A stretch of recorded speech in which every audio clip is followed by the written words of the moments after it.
this is what is happening next between you and the person on your mind and the third party and the person on your mind. Now, for your energy, it's more of a rest and wait. For them, it's like, okay, we've got to be done here. This is getting really toxic. I also want to encourage you guys to use astrology to get even more advice and insight on the future of your connection with this person. You can use one of my favorite apps, Astra, create a free account, go to the Ask Me Anything tab, and insert these questions that I've prompted for you today. So, with your energy, you have a beautiful choice. You have many choices to make. Now, your guides are like, don't make a decision quite yet, but just know that you have choices. I feel like they want you to know that you're not stuck here. You don't have to wait forever for this person. You have options, and it's as simple as claiming that, saying it, speaking it. But you're being guided to just rest, to just be patient. This is like the preparation phase. So it's almost as if I see your next relationship being with somebody who is aligned with you. And you're being guided to continue to do the work, continue to prepare for your next connection, whether it's with this person or not. You just need to be in the rest and prepare energy.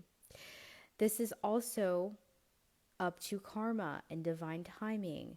There are things that have to work out before things can ever come into fruition with this person on your mind.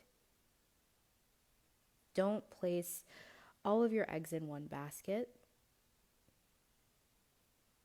And there's just such a big message about allowance. Now, I recorded this already, but I had to stop because the landscaping got out of control. It was so loud, I couldn't even think. And it's so interesting because they started doing that as soon as I got into the third party and the person on your mind's energy and what's next for them.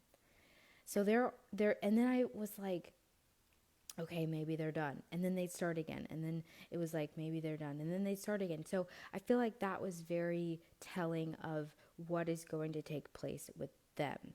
I feel like they got together in the summer. And this was a connection that started off around lust and attraction and intimacy. And then things just got boring, dull, a lack of passion, a lack of fire.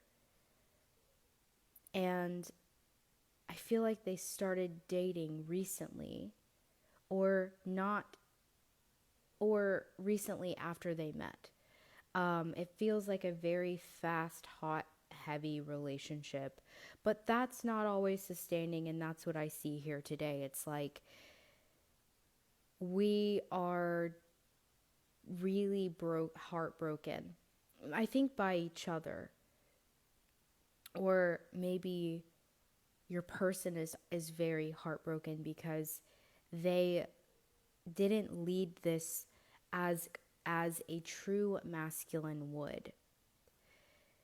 The foundation of their relationship is toxic.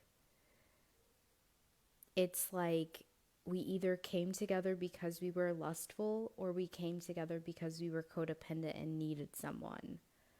This doesn't feel like a foundation that was built off of intention, slowness, stillness, love, loyalty, passion. It just feels like this.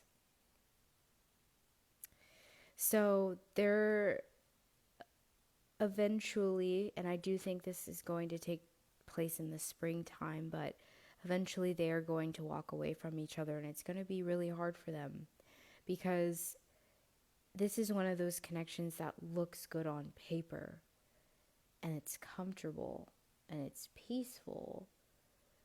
But sometimes those relationships also keep people stuck. They also feel content in those connections, and they can't find themselves not growing. They're just at the same place they were. There's no inspiration to grow together, to continue to evolve. I don't see that happening here with them. So time will tell what happens with, the person on your mind and yourself, but it's very obvious that karmic justice has to occur first. So let me know how that resonated with you. If you want to dive deeper into this reading, we definitely can. You can book a personal with me through the link in my bio.